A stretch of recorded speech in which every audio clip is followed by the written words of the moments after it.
حوصلہ افزائی بہت بڑی طاقت ہوتی ہے اور وہ انسان کو کسی بھی کام میں کامیاب کرتی ہے۔ آپ کے دیے ہوئے الفاظ، آپ کی ہوئی حوصلہ افزائی کسی بھی بندے کو کامیابی کے قریب ترین کر سکتی ہے۔ ایک دفعہ سقراط اپنے شاگرد کے ساتھ سفر کر رہا تھا، تو انہوں نے جلد از جلد شام ہونے والی تھی اور آگے گاؤں میں پہنچنا تھا۔ تو جنگل سے پہلے ایک کسان ملا اور اس سے اس شاگرد نے پوچھا کہ ہم نے فلاں گاؤں جانا ہے، تو وہ کتنی دیر ہے؟ اس نے پہلے دیکھا اور پھر سوچا، پھر سوچنے کے بعد کہتا ہے بس آپ پہنچنے والے ہیں، صرف 1 کلومیٹر رہ گیا ہے، اب تھوڑا سا سفر رہتا ہے، سفر جاری رکھیں، انشاءاللہ آپ پہنچ جائیں گے شام تک۔ شام ہونے والی تھی۔ اچھا، یہ دیکھا تو سقراط نے اس کی طرف دیکھ کے مسکرایا، وہ بھی مسکرایا۔ شاگرد کو تھوڑا سا عجیب لگا کہ یہ سقراط اس بندے کی طرف دیکھ کے مسکرایا کیوں ہے، اور وہ بھی مسکرایا ہے۔ چلو وہ چل پڑے تیزی سے، 1 کلومیٹر تقریباً ہو گیا ان کا۔ 1 کلومیٹر ہونے کے بعد ابھی گاؤں کا نام و نشان بھی نہیں تھا۔ وہاں پہ انہوں نے دیکھا تو ایک بوڑھی عورت لکڑیاں اکٹھی کر رہی تھی۔ اس سے پھر اس شاگرد نے پوچھا کہ آپ مجھے بتائیں کہ فلاں گاؤں کتنا دور ہے؟ اس نے دیکھا اور سوچنے کے بعد کہا کہ وہ گاؤں تو بس آپ پہنچنے والے ہیں، نزدیک ہی ہے، 1 کلومیٹر ہوگا، اپنا سفر جاری رکھیں، انشاءاللہ ابھی پہنچ جائیں گے۔ تو پھر وہ سقراط مسکرایا تو وہ عورت بھی مسکرا دی، بوڑھی عورت۔ تو پھر اس سے ڈاؤٹ ہوا، اس نے کچھ نہیں کہا، آگے چل پڑے۔ آگے چلتے چلتے پھر ان کو ایک بوڑھا آدمی ملا، کافی 1 کلومیٹر اور چل گئے ہوں گے۔ تو 1 کلومیٹر اور چلنے کے بعد اس سے یہ پوچھا کہ آپ ہمیں بتائیں کہ گاؤں، اس نے کہا بس آپ گاؤں پہنچ چکے ہیں، گاؤں بالکل نزدیک ہی ہے، 1 کلومیٹر سے کم فاصلہ ہوگا، آپ جلدی چلیں اور پہنچ جائیں گے، انشاءاللہ پہنچنے والے ہیں۔ پھر وہ سیم اسی طرح وہ مسکرایا جو سقراط ہے، اور وہ بندہ بھی مسکرایا، وہ آگے چل پائے۔ 1-2 کلومیٹر چلنے کے بعد وہ تو آخر سامان رکھ کے بیٹھ گیا۔ سقراط کو کہتا ہے کہ گاؤں کے تو نام و نشان نہیں آئے، اور آپ جو ہے وہ اجنبی تھے یا آپ کے جاننے والے تھے جن کی طرف دیکھ کے آپ مسکرا رہے تھے؟ انہوں نے 1 کلومیٹر کہا ہے، اب تو کتنے کلومیٹر کہے گئے ہیں؟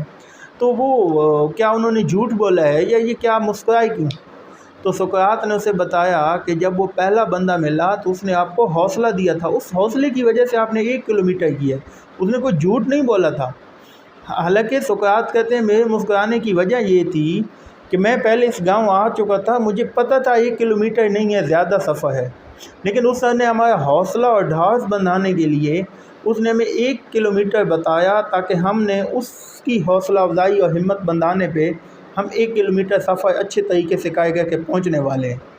پھر اس اگلی بوڑھی عورت نے جب ہماری حوصلہ افزائی کی، ہم نے پھر سوچا کہ شاید اب 1 کلومیٹر ہے، اب 1 کلومیٹر آپ نے ایک اور اچھے سے اس عورت نے آپ کی 1 کلومیٹر کرنے میں پھر ہیلپ کی، پہلے آدمی نے 1 کلومیٹر کرنے میں ہیلپ کی۔ پھر وہ بوڑھا آدمی اس نے ہمیں کچھ کلومیٹر چلایا، اس کی حوصلہ افزائی پہ اگر وہ بتا دیتا کہ گاؤں سے ابھی 15 کلومیٹر ہیں، شام سے پہلے نہیں پہنچ سکتے، تو ہم وہاں پہ ہی ہمت ہار کے بیٹھ جاتے اور وہاں سے آگے نہ بڑھ سکتے۔ لیکن چلو اب آپ تھک چکے ہو، آپ کو پتہ چل گیا ہے، تو لہٰذا یہیں کوئی جگہ ڈھونڈو، رات گزارتے ہیں، صبح پہ اگلا سفر جو ہے وہ جاری رکھیں گے۔ تو یہ حوصلہ افزائی آپ کو یہاں تک اتنا، ورنہ آپ بہت پیچھے تھک کے بیٹھ جاتے ہیں۔ تو اس کے بعد وہ سقراط کو کہتا ہے کہ آپ بتائیں تو صحیح سفر رہتا کتنا ہے؟ تو اس نے اسے کہا کہ دیکھیں ابھی 1 کلومیٹر رہتا ہے، اگر چلتے رہیں گے تو پہنچ جائیں گے، اور ہنس پڑے دونوں، یعنی اس نے وہ مذاقاً کہا۔ تو دیکھیں انسان کو حوصلہ افزائی، اگر وہ اس کو پہلے شروع سے ہی وہ ڈسارڈ کر دیتے، کہتے ہیں نہیں ابھی تو گاؤں بہت دور ہے، نہیں پہنچ سکتے، تو وہ کبھی بھی وہ اتنے 4-5 کلومیٹر نہ کرتے، 6 کلومیٹر، وہ وہیں پہ رہ جاتے۔ تو انہوں نے اس حوصلے کی وجہ سے وہ آگے بڑھتے رہے، انہوں نے یہ سفر کیا، انہوں نے حوصلہ، وہ بندے سقراط نے اس کو بتایا کہ وہ بندے کوئی جھوٹ نہیں بول رہے تھے، کوئی دھوکہ نہیں کھا رہے تھے، بلکہ وہ اچھے اور نیک لوگ تھے، وہ صرف حوصلہ دے رہے تھے، آپ کی ہمت کو بڑھا رہے تھے کہ آپ گھبرائیں نہیں سفر سے۔ تو اس لیے آپ ہمیشہ، آپ کے الفاظ جو ہیں، آپ کی حوصلہ افزائی ہے، وہ کسی کو کامیابی کے قریب لے کے جا سکتی ہے، منزل کی طرف سفر کرنے کے لیے وہ آسانیاں پیدا کر سکتی ہے، ہمت دے سکتی ہے۔ لہٰذا اپنے الفاظ سے، اپنے حوصلے سے ہمیشہ دوسروں کو ہمت دیا کریں، ان کو بعض بندے ہوتے ہیں وہ پہلے سے کہتے ہیں نہیں نہیں نہیں، آپ سے یہ کام نہیں ہو سکتا۔ آپ اکثر میڈیکل کے بچوں کو میں مذاقاً کہتا ہوں کہ وہ کہتے ہیں جی آپ ڈاکٹر بنو گے، آپ نہیں بن سکتے فرسٹ ایئر۔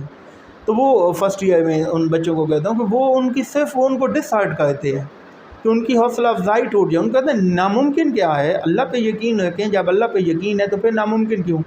کچھ بھی انسان کر سکتا ہے جب اسے اللہ پہ یقین ہو اور وہ اس کی حوصلہ افزائی بنائے تو وہ لازمی انشاءاللہ کامیاب ہوگا اور اپنی منزل کے قریب ترین ہو جائے گا.